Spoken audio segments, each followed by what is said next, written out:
Hello everyone, welcome back. Welcome back guys, and welcome to part 2 of the tour of my builds. Welcome to Alizmira 2.0. What I mean by that is that this seed was the exact same seed as the tornado and castle. I just did a more updated version, as the castle was created before the aquatic update, and this one was created right after the nether update. As a side note, I looked it up, and I have been playing Minecraft since 2017. Oh my goodness.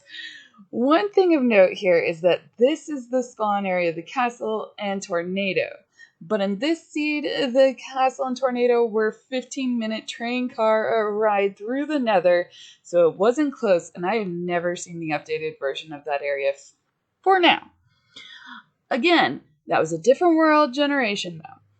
This world we started on a live stream in survival, and then again switched to creative because I wanted to do things faster than I was able to do in survival.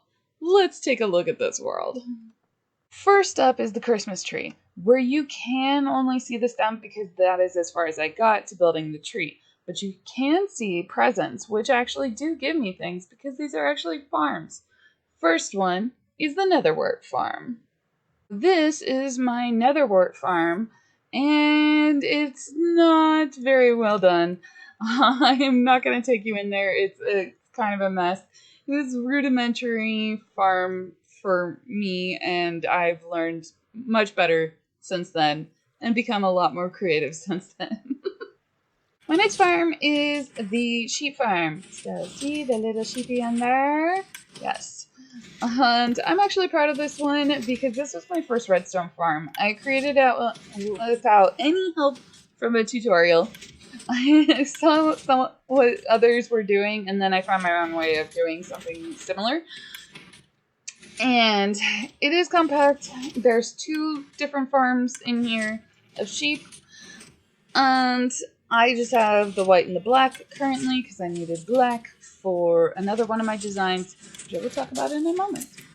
But in this area, we do have 2 ornaments that hide farms as well. We have a cactus farm over here, and then over here we have a snow globe that is a chicken farm. Now, how this works is really fun for me. Not so much for the chickens, but it is fun for me. So we just click that button and down come the little chickens of all ages and sizes, and eventually they just fall down and it creates a snow effect. There we go! Next up is the Villager Trading Hall. So we come in here and we have the villager trading along the walls. We have a villager breeder in the middle here, and then down below we have an iron farm. So if we were to potentially sleep, yeah, we would be able to do things. But yeah, so this just creates iron golems on the bottom here, and it has caught fire only one time because of the wool, which is necessary, and I will show you why in but a moment. From here we have our gingerbread house, which is complete with all of the blocks that I could ever think of for creating kind of a candied effect. We have our honeycomb, we've got like the waffle bars. Yeah, we've got icing, we've got jawbreakers.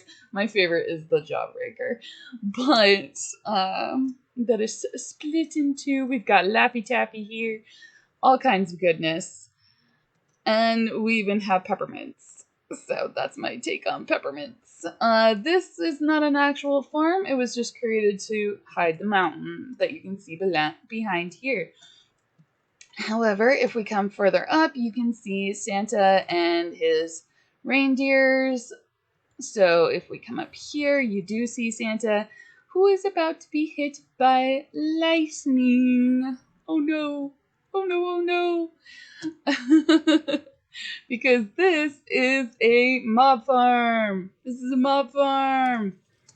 And we come in here and there's all kinds of watery goodness that comes over here.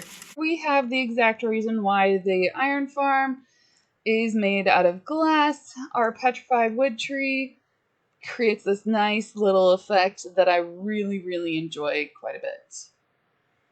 And we come over this way and we have mobs on our hexus tree. If you know, then you know what a hexus tree is. If you don't, look it up. That's the perfect spot to look at the rainbow.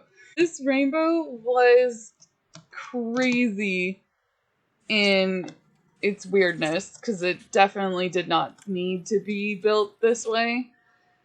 It literally was just so that I could build it with this water feature where you go and just bounce or take the water all the way over here. I don't know. I just make these things. But this is a pretty good view of the mandala that I made as well.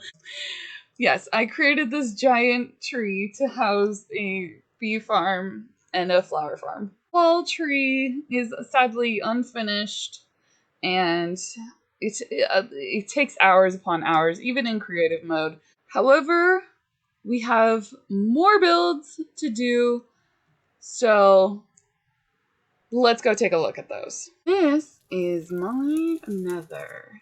And while most people might have not a whole lot going on in their nether, I actually have a little bit of things going on in my nether. So I really loved this spiral floor design.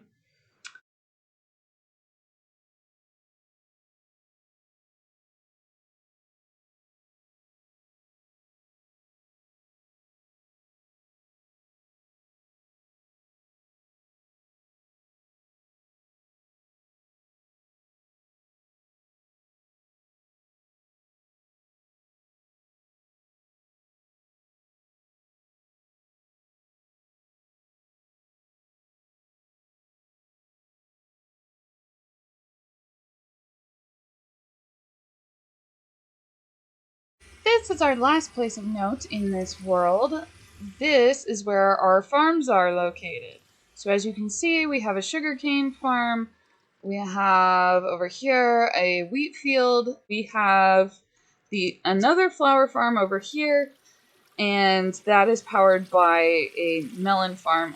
And over here, we have my favorite thing ever, and that is our willow tree.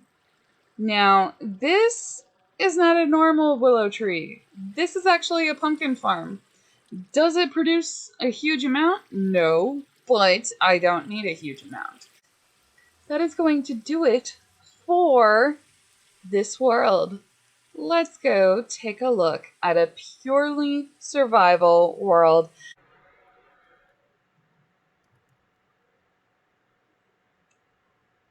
Welcome to Survival Minecraft. This is the only world I will continuously play survival in, and this is my base. It's got a number of farms on each level, and it has all kinds of good things, including a storage area. And yes, I play this world with other people. One of my favorite builds is this tank. I love it. I love it so much. It houses our flower farm, and it houses a melon farm on top of it.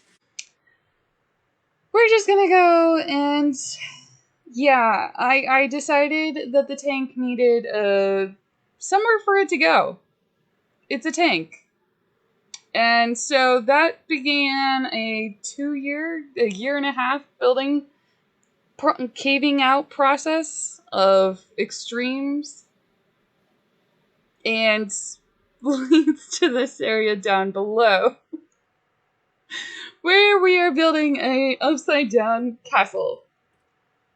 So I'm going to build a upside down castle here, and it's gonna be a interesting build because I think that I'm going to fill it with mobs and everything like that, so that it can be a kind of a dungeon run. I recently finished getting this chunk taken out on New Year's. So that's what I got to do for New Year's, was I got to play Minecraft and I got to be taking out this section. So that was a lot of fun for me. This is one of my tunnel designs, my just like little cute little designs that tells me exactly where I'm headed through the Nether. We also have the central hub that I designed.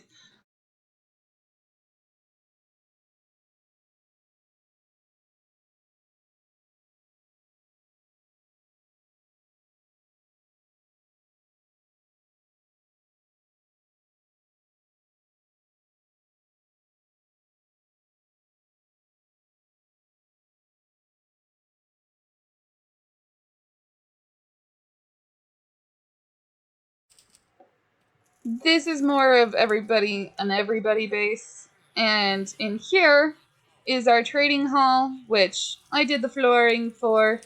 And obviously Endermen have been here, but it goes up 3 floors. I decided they needed to be within the belly of a beast because villagers are mean and cruel and they deserve to be eaten.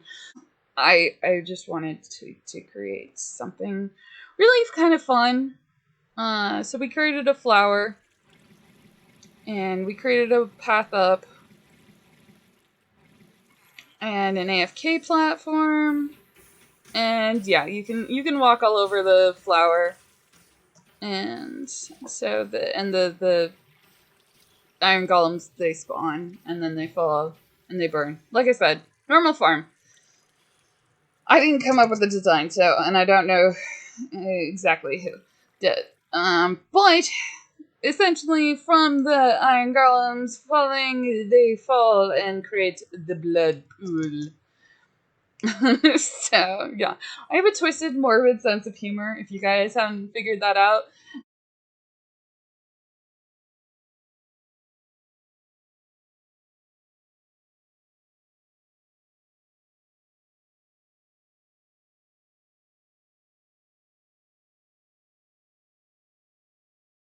we have one last build that I'm gonna show you, and it's a bit of a. It's not finished, guys. It's not finished. It takes me forever to finish anything, so there's a reason for it, but it is this. So yeah, it's gonna take a while. Uh, when I say I build big projects, I mean I build insanely big projects and do stupid things. We do have the guardians. They come up, they catch on fire, and no, it's not the most efficient ones because I don't care. For those of you guys who are wondering what my sheep farm looks like, that is what my sheep farm looks like. This is the most compact version that I have ever made of it. We also have the traders here for the drowned and for the fishermen, so for the fish that they give off. And what time of day is it? Because the best part about this build in particular is nighttime.